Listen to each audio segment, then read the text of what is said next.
Ang hapong iyon, hinding-hindi ko makakalimutan. Habang hawak ko ang kinakalawang na susi, isang lumang bakal na halos kainin na ng kalawang, nakita ko ang mapaglarong ngisi sa mga labi ng aking mga kapatid. Akala nila tapos na ang laro. Akala nila ako ang talunan, ang pinakamababang uri sa testamento ni tatay. Habang sila, nagpapista sa milyon-milyong mana, sa mga lupa at negosyong biglang nasa kanilang pangalan. Ako, isang susi lang. Para akong pinaglaruan, itinapon at pinahiya. Pero hindi nila alam. Hinding-hindi nila inakala na ang kinakalawang na susi na iyon ang siyang magbubukas sa pinakamalaking sikreto ni tatay, 1 bilyon na kayamanang makakapagpaguho sa kanilang mapagmataas na mundo. At doon, nagsimula ang lahat. Ako si Lena, at para sa marami, ang buhay ko ay perpekto. Bilang isang babaeng nagsisimula pa lang sa aking karera, bilang interior designer, madalas akong mapuri sa aking itsura. Mataas, may mahabang buhok, at mga matang may kakaibang kislap na parang laging may gustong tuklasin. Palagi akong tinutukso ng aking mga kaibigan na may natural na karisma. Pero sa likod ng lahat ng iyan, simple lang ang buhay ko. Ang mundo ko ay umiikot kay tatay. Siya ang aming haligi, ang pinakamabait na tao na nakilala ko. Hindi siya nagmamayabang sa aming yaman. Sa totoo lang, lumaki kami sa isang bahay na disente, ngunit hindi kailanman marangya. Laging sinasabi niya na ang tunay na kayamanan ay ang pagiging kontento at ang pamilya. Mula pagkabata, itinanim ni tatay sa akin ang halaga ng pagiging masipag, mapagkumbaba, at marunong magpahalaga sa maliliit na bagay. Madalas kaming mag-usap ng dalawa lang, lalo na tuwing gabi, habang nagkakape kami sa veranda. Siya ang aking kumpare, ang aking pinagkakatiwalaan. Pakiramdam ko, mas malalim ang koneksyon namin kaysa sa aking dalawang nakatatandang kapatid, sina Marco at Carla. Si Marco, ang panganay, ay laging seryoso sa pera at negosyo, sumusunod sa yapak ni tatay. Mas madalas siyang magsalita tungkol sa pagpapalago ng pera kaysa sa pagpapahalaga sa simpleng buhay. Si Carla naman, ang sumunod sa kanya, ay laging nakangiti, laging handang tumulong, pero may pahiwatig ng inggit na paminsan-minsan ay sumisilip sa kanyang mga mata, lalo na kapag ako ang pinupuri ni tatay sa aking mga achievements o simpleng pagkatao. Mayroon silang ugali na laging gusto ang mas malaki, ang mas marami. Gayunpaman, pamilya kami. Mahal namin ang isa't isa, o iyon ang akala ko. Ang aming bahay ay laging puno ng tawanan at mga kwentuhan, at kahit na mayroon kaming mga di pagkakaunawaan, laging nagtatapos sa yakap at tawanan. Ligtas ang mundo ko. Buo kami. Akala ko. Ang lahat ng ito ay biglang gumuho nang hindi inaasahan kaming iniwan ni tatay. Isang gabi, habang nag-iisa siya sa bahay, bigla na lang siyang inatake. Mabilis ang pangyayari at wala kaming nagawa. Ang kirot ng pagkawala niya ay hindi masabi. Ito ang pinakamadilim na araw sa aming buhay. Pero sa gitna ng aking matinding kalungkutan, napansin ko ang kakaibang pag-ugali ng aking mga kapatid. Habang ako ay umiiyak at nagluluksa, sila ay mas abala sa pagbubulungan sa isang sulok, madalas nilang tinitingnan ang isa't isa ng may kahulugang sulyak. Mayroon silang tinatago. Ang kanilang mga mukha ay balot pa rin ng kalungkutan, ngunit sa ilalim nito ay mayroong nakatagong pananabik. Ito ang nagsimula ilang araw matapos ang libing. Nagtipon kami sa opisina ng abogado ni tatay, si Attorney Reyes, isang matanda at iginagalang na abogado na matagal ng pinagkakatiwalaan ni tatay. Siya ang nagbabasa ng huling habilin at testamento ni tatay. Nakaupo ako sa isang sulok, nakikinig, habang sina Marco at Carla ay magkatabi, abala sa pagpapalitan ng sulyap at ngiti na tila mayroon silang alam na hindi ko. Binasa ni Attorney Reyes ang listahan ng mga ari-arian, mga lupain, negosyo, mga investment. Lahat ng iyon ay mapupunta kina Marco at Carla, pantay na hati sa kanilang dalawa. Narinig ko ang mga numero, ang mga pangalan ng kumpanya, at habang binabanggit ang mga ito, unti-unting lumalaki ang ngisi sa labi ng aking mga kapatid. Para silang mga buhaya na nakakita ng bagong biktima, handa nang magsaya sa kanilang hapunan. Nang marating ang aking pangalan, nagulat ako. Walang lupa. Walang negosyo. Walang malaking halaga sa bangko. Ang tanging nakasulat ay, kay Lena, ang aking pinakamamahal na anak, ay ibinibigay ko ang aking pinakaiingatang susi. Nagkatinginan kami ni Attorney Reyes, naguguluhan. Ano? Isang susi. Samantalang sila, bilyones ang nakuha. Si Marco, hindi na napigilan ang tumawa ng mahina, sabay sabing, isang susi lang, Lena. Tingnan mo naman, siguro para sa bowl ng mga lumang damit ni tatay, sumingit si Carla, na may sarkastikong ngiti, o kaya, para sa bahay kubo na matagal nang nasunog. Kawawa ka naman, bunso. Naramdaman ko ang pag-init ng aking pisngi, hindi dahil sa galit, kundi sa matinding kahihiyan at kawalan ng pag-asa. Ang alam ko, mayaman si tatay, hindi niya ako iiwan ng walang-wala. May mali. Ngunit wala akong masabi. Ang tanging naramdaman ko ay ang matinding pagdududa na unti-unting lumalaki sa aking dibdib. Sa kanilang mga mata, kitang-kita ko ang pagtataksil. Matapos ang pagbabasa ng testamento, mas naging hayag ang pagtrato sa akin ni Marco at Carla. Kung dati ay may bahid pa ng pag-aalala ang kanilang pananalita, ngayon ay lantaran na ang pagmamaliit. Lena, ano nang gagawin mo sa susi mo? Ibenta mo na lang sa junk shop, biro ni Marco habang naghahapunan kami isang gabi. Ang kanyang boses ay puno ng panunuya na para bang sinisiguro niyang marinig ng lahat.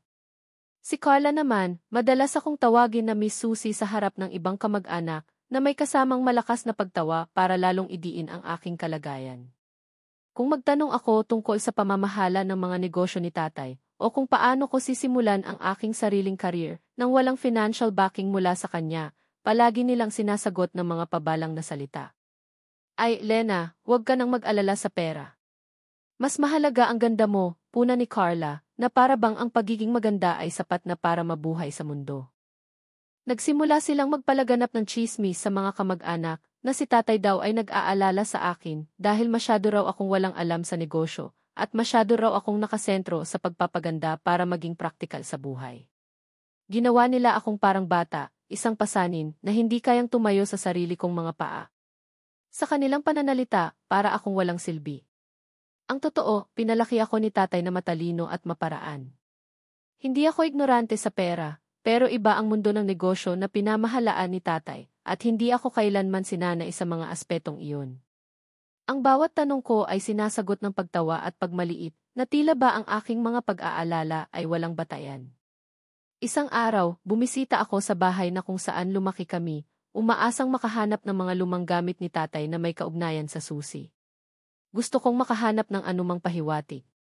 Nakita ko ang mga lalagyan na dati ay puno ng mga dokumento ni tatay, ngayon ay walang laman. Ay, Lena, nilinis na namin.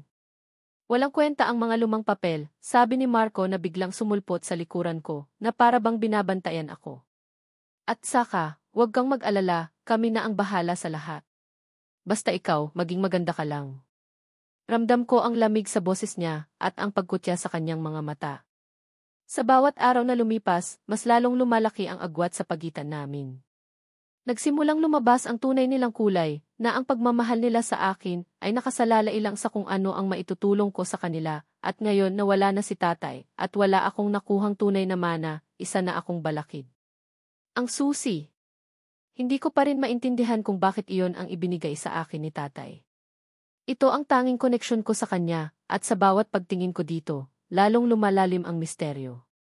Isang bagay ang sigurado, hindi ako maniniwala na iyan lang ang gusto ni tatay na makuha ko. Hindi ko kailanman maisip na iiwan niya akong tuluyan ng walang-wala. Ang sitwasyon ay lalong lumala. Simula nang maiproklama ang kanilang mana, nagbago ang kanilang pamumuhay ng husto. Bumili sila ng mga bagong sasakyan, nagbakasyon sa ibang bansa sa loob lang ng ilang linggo, at laging may handa sa bahay na puno ng mga kaibigan nila. Ang kanilang mga post sa social media ay puno ng pagpapakita ng kanilang bagong yaman. Samantala, ako, halos hindi ko na makita ang sarili ko. Kinailangan kong lumipat sa isang mas maliit na apartment dahil hindi ko na kaya ang upa. Ang mga pondo ni tatay na ginagamit ko dati para sa aking pag-aaral at sa simula ng aking career ay bigla na lang naglaho, pinaghihinalaan kong kinontro na nila o mas masahol pa, pinigilan nila akong gamitin. Naging mahirap ang buhay ko at sa bawat paghihirap, lalong sumisikip ang dibdib ko sa galit. Bakit? Bakit niya ako iniwan ng ganito? Bakit hinayaan niya akong maging biktima ng kanilang kasakiman? Pero ang mas masakit ay ang kanilang patuloy na panlalait. Isang gabi, habang nagkikita-kita ang pamilya para sa isang hapunan, Pilit akong inaalok ni Carla ng trabaho bilang sekretarya niya sa isa sa mga negosyo ni tatay. Para may pangkain ka naman, Lena, bulong niya na parang nagmamalasakit, pero ang ngiti niya ay puno ng pagmamataas at pagkutya.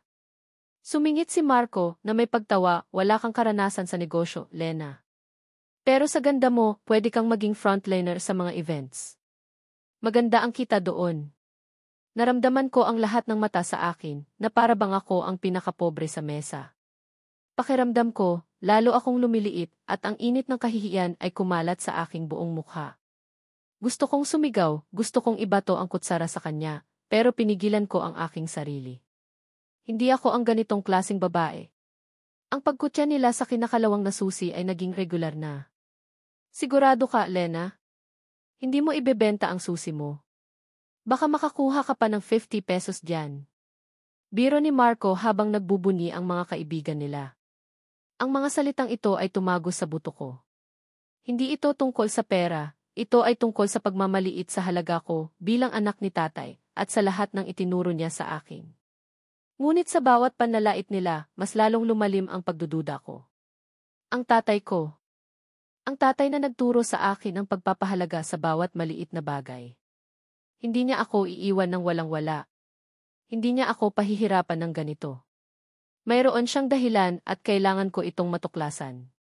Ito ang kanyang huling pagsubok sa akin. Simula noon, nagsimula akong mag-isip ng malalim. Ano ang ibig sabihin ng susi na ito? Wala itong palatandaan, walang nakaukit na address o pangalan na madaling makita.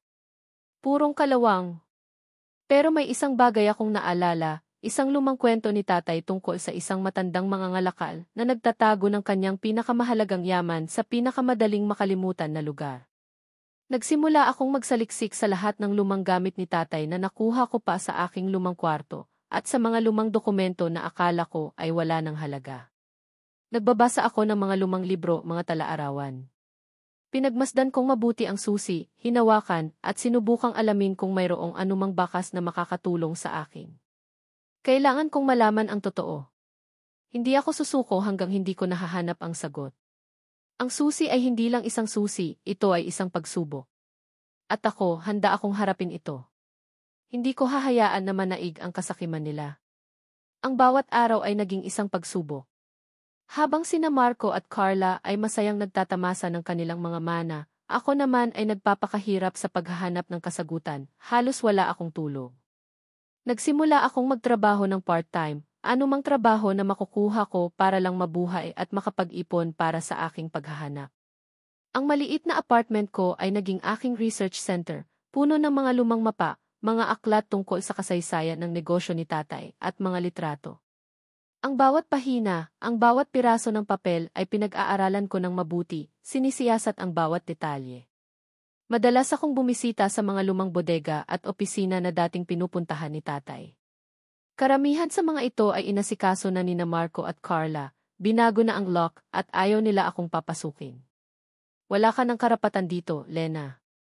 Amin na ang lahat ng ito, deklara ni Marco nang minsang tangkain kong pasukin ang isa sa mga lumang opisina ni tatay sa Binondo. Ang kanyang mga salita ay parang suntok sa dibdib ko. Napansin ko rin ang isang kakaibang pagbabago sa mga matatandang empleyado ni tatay, takot sila sa akin, at hindi sila sumasagot sa mga tanong ko. Pakiramdam ko, sinabihan sila ni Marco at Carla na huwag akong tulungan, na huwag magbigay ng impormasyon. Ang pinakamalaking hamon ay ang pag-decipher ng ilang cryptic notes na nakita ko sa isang lumang notebook ni tatay na nakatago sa ilalim ng lumang drawer. Nakasulat doon ang mga salitang pag-iingat, bunga ng pagtityaga, at tunay na kayamanan ay nakatago sa hindi inaasahang lugar. Mayroon ding isang sketch ng isang kakaibang simbolo na kahawig ng nakaukit sa aking kinakalawang na susi. Iyon ang naging susi sa aking paghahanap. Ito ang huling pahiwatig na iniwan niya.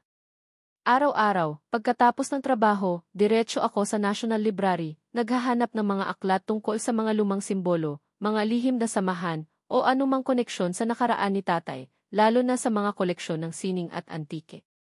Isang gabi, habang nagbabasa ako ng isang makasaysayang aklat tungkol sa mga lumang negosyo sa Pilipinas, bigla akong napahinto.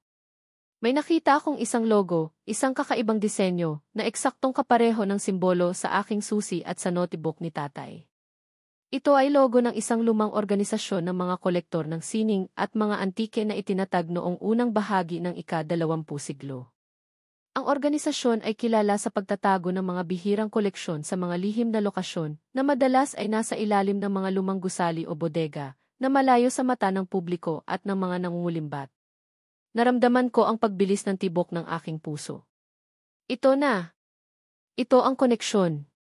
Ito ang sagot.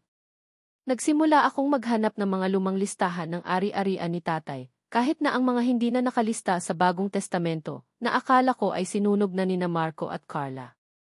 Matapos ang ilang araw ng paghahanap, nakita ko sa isang lumang papeles sa isang lumang kahon ang isang address, isang warehouse sa isang liblib na bahagi ng Maynila na nakalista sa pangalan ng isang kumpanya ni tatay na matagal nang hindi aktibo. Walang nakakaalam nito. Kahit ang mga kapatid ko ay hindi ito napansin o pinansin. Ang warehouse na ito ang kanyang huling lihim, ang kanyang huling baraha. Ang kaba ay bumalot sa akin habang nagmamaneho ako patungo sa warehouse. Ito ay isang malaki at tila abandonadong gusali na halos nakatago sa likod ng mga matataas na damo at mga lumang puno, malayo sa ingay ng syudad. Ang pinto ay kinakalawang at ang mga bintana ay basag, na para bang wala ng tao ang dumaan doon sa loob ng maraming taon. Sa labas, mukha itong isa lamang sa libu-libong lumang istruktura na nabubulok sa lungsod. Pero sa loob, nararamdaman ko ang bigat ng nakaraan, ang presensya ni tatay. Dahan-dahan kong binuksan ang kinakalawang na pinto, na umungol sa bawat galaw. Ang loob ay madilim at maalikabok. Amoy lumang papel at amag na para bang sinasariwa ang mga alaala. Walang laman ang malaking espasyo, tanging mga lumang kahon na puno ng mga labi ng nakaraang negosyo ni tatay, mga lumang makina, kagamitan sa opisina, at mga nakabalot na canvas na hindi ko alam kung ano ang laman. Sinindihan ko ang flashlight ng aking cellphone at nagsimulang maglakad sa gitna ng kadiliman. Ang bawat hakbang ko ay puno ng pag-asa at takot. Naghahanap ako ng anumang palatandaan, anumang bagay na magtuturo sa akin sa kung saan gagamitin ang susi.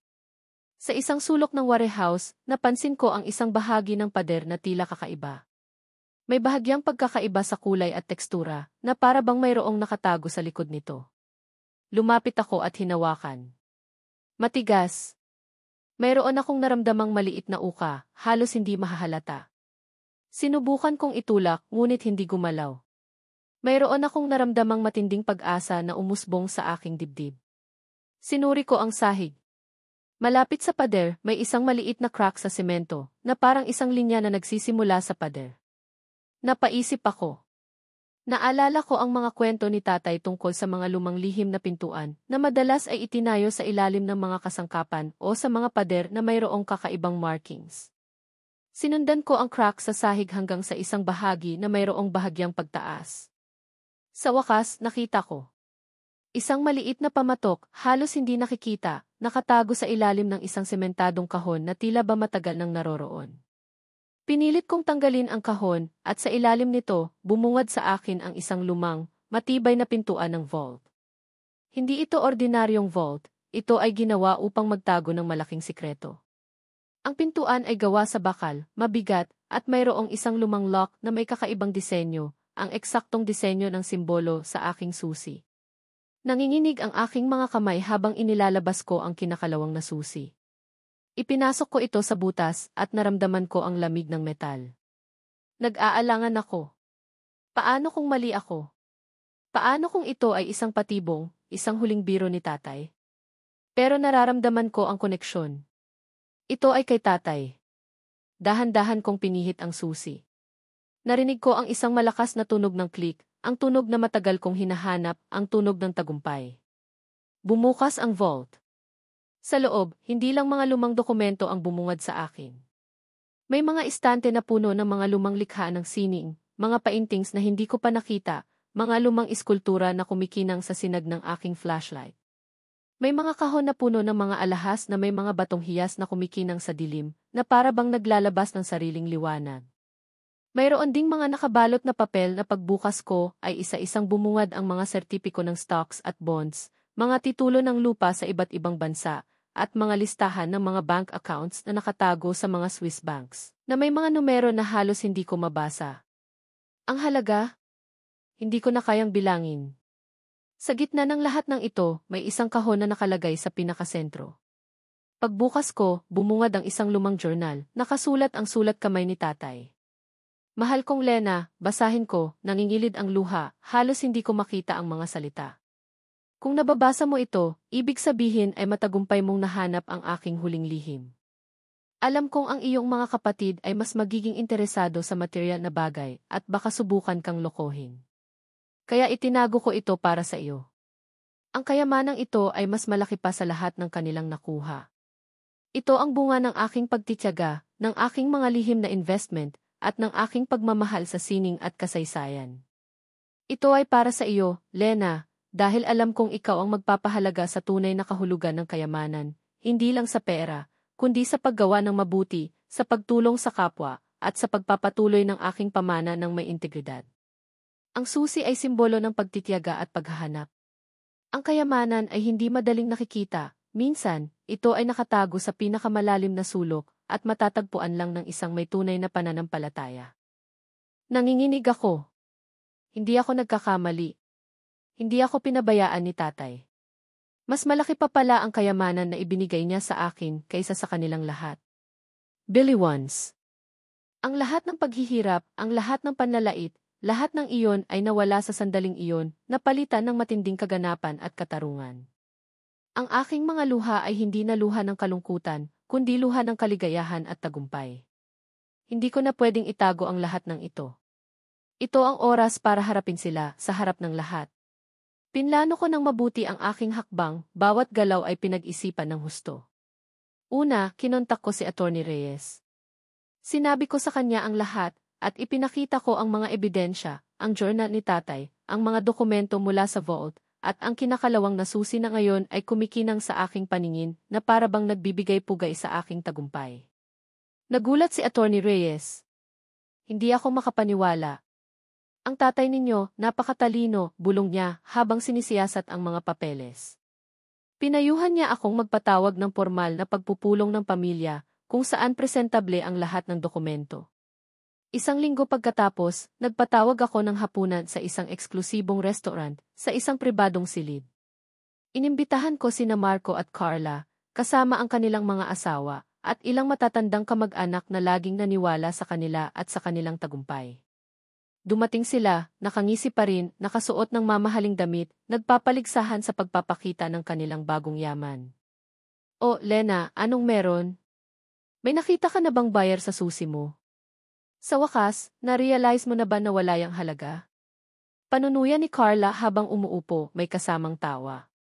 Si Marco naman, simpleng tumawa, "Baka naman manghihingi ka ng pera para sa apartment mo. Huwag kang mag-alala, may extra naman kami." Huminga ako ng malalim, pinakalma ang sarili ko. Ang bawat salita ay pinili ko ng maingat. "Salamat sa pagdalo ninyo," simula ko, mahinahon ang boses, ngunit may bahid ng determinasyon. "Mayroon lang akong importanteng bagay na sasabihin sa inyo, na may kinalaman sa huling habili ni tatay. Isang bagay na hindi ninyo inaasahan." Nagkatinginan ang mga kapatid ko, nagtataka. Nagbago ang ekspresyon nila mula sa pagmamataas tungo sa bahagyang pagkabahala. "Ano na naman ba ito, Lena? Tapos na ang mana." Kaming dalawa ni Marco ang nagmamay-ari ng lahat. Sabad ni Carla, may bahid ng inis sa boses, na para bang gusto niya nang matapos ang usapan. "Tama. Kayong dalawa ang nagmamay-ari ng mga negosyo ni tatay na nakikita ng publiko," sabi ko, may bahid ng misteryo sa aking tinig, nakatingin ng diretso sa kanilang mga mata. "Pero hindi ninyo alam ang buong kwento." Kinuha ko ang kinakalawang na susi mula sa aking bag, at dahan-dahan kong inilapag sa mesa. Naging tahimik ang silid. Nagtawanan ang mga kapatid ko, ngunit hindi na kasing lakas ng dati. "Iyan na ba ang pinagmamalaki mo, Lena? Isang piraso ng kalawang na wala namang pakinabang?" Sabi ni Marco, may pagmamaliit sa kanyang boses, na para bang sinisikap niyang takpan ang kanyang kaba. Ngumiti ako. "Ang susi na ito, Marco, Carla, ay ang pinakamahalagang mana na iniwan ni tatay sa akin. Ito ang nagbukas sa kanyang lihim na vault." Huminto ako, hinayaan silang iproseso ang sinabi ko. Unti-unting nawala ang ngisi sa kanilang mga labi. Nagulantang sila, at nakita ko ang takot sa kanilang mga mata, habang ang kanilang mga kamay ay nanginginig. "Vault." Anong vault? Impossible. Tanong ni Carla, nanginginig ang boses, na para bang hindi siya makapaniwala. Doon, pumasok si Atty. Reyes, dala ang isang maliit na folder. Ang kanyang presensya ay nagdagdag ng bigat sa sitwasyon. Marco, Carla, simula ni Atty. Reyes, matapos ang masusing investigasyon ni Lena, natuklasan niya ang isang lihim na vault ng inyong ama. At ang laman nito ay mas malaki pa sa lahat ng inyong minana. Ipinakita ni Atty. Reyes ang mga litrato ng vault, ng mga sining, mga alahas, at mga dokumento.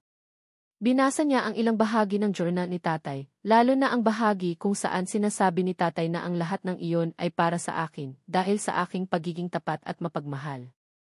Ang reaksyon nila? Hindi masabi. Ang mukha ni Marco ay naging puting-puti, habang si Carla naman ay parang matutumba na sa kinaupuan. Ang kanilang dating pagmamataas ay napalitan ng matinding kahihiyan at pagkagulat. Nagsimula silang magprotesta, hindi ito totoo. Gawa-gawa lang yan ni Lena. Paninira lang yan. Ngunit ang mga ebidensya ay napakatibay. Ipinakita ni Atty. Reyes ang mga legal na dokumento na nagpapatunay na ang lahat ng ari-arian sa vault ay nakapangalan sa akin at ang intensyon ni tatay ay para sa akin lamang. Ang kanilang mga kaibigan at kamag-anak ay nagbubulungan, ang kanilang mga mata ay puno ng paghusga. Ang kanilang kapalaluan ay gumuho sa harap ng lahat. Nakita ko ang kanilang pagbagsak at sa wakas, naramdaman ko ang katarungan. Ang billions na kayamanan ni tatay ay sa akin dahil sa pagiging matulungin at tapat ko. Ang balita tungkol sa lihim na vault ni tatay ay kumalat ng mabilis sa buong pamilya at sa business community. Ang dating pagtingin sa akin bilang kawawang si Lena ay napalitan ng paghanga at paggalang. Marami ang lumapit sa akin, humihingi ng tawad sa kanilang pagdududa. Sina Marco at Carla? Lubos silang napahiya. Hindi lang sa pamilya, kundi maging sa kanilang mga kaibigan at kasosyo sa negosyo. Ang kanilang mga ari-arian na minana nila ay naging mas maliit sa paningin ng publiko at unti-unting lumubog ang kanilang reputasyon. Marami sa kanilang mga dating kaibigan ang lumayo at ang kanilang mga negosyo ay nagsimulang mawala ng tiwala. Naging balita pa nga sa ilang business publication ang lihim na mana ni tatay at ang kahiyahiyang pag-ugali ng aking mga kapatid. Para sa akin, ang pagkakaroon ng yaman na ito ay hindi lamang tungkol sa pera. Ito ay tungkol sa katarungan at sa pagpapatunay na hindi ako nagkamali sa pagtitiwala kay tatay. Ginagamit ko ang aking kayamanan sa matalinong paraan. Pinagpatuloy ko ang aking career bilang interior designer. Ngayon ay may sariling kumpanya at mas malalaking proyekto na binibigyan ko ng inspirasyon mula sa mga sining na nakita ko sa vault. Ang vault ay nananatiling lihim sa publiko, maliban sa mga taong pinagkakatiwalaan ko, at ang mga sining at antike na nakita ko doon ay unti-unti kong inilalabas sa mga eksibisyon, sa ngalan ni tatay, bilang pagpupugay sa kanyang mga hilig. Naglaan din ako ng malaking pondo para sa mga charitable works, lalo na sa pagsuporta sa mga batang nangangailangan ng edukasyon, tulad ng pangarap ni tatay. Ang paghihiganti ko ay hindi ang pagbagsak ng aking mga kapatid, kundi ang aking sariling pagbangon at ang pagpapatuloy ng legacy ni tatay ng may karangalan at integridad. Naging malaya ako sa kanilang anino at sa kanilang pagmamaliit. Mas payapa na ang buhay ko ngayon. Hindi na ako naghahanap ng pagtanggap mula sa kanila. Ang tunay na kayamanan, gaya ng sabi ni tatay, ay hindi lang sa material na bagay, kundi sa integridad, sa pagmamahal, at sa paghahanap ng sariling halaga. Ang kinakalawang na susi ay hindi lamang nagbukas ng vault, ito ay nagbukas ng aking mga mata sa katotohanan at nagbigay sa akin ng susi sa tunay na kaligayahan at kapayapaan. Sa bawat kabanata ng aking buhay ngayon, nadarama ko ang pagmamahal at paggabay ni tatay. At iyon, para sa akin, ay mas mahalaga pa sa anumang billions.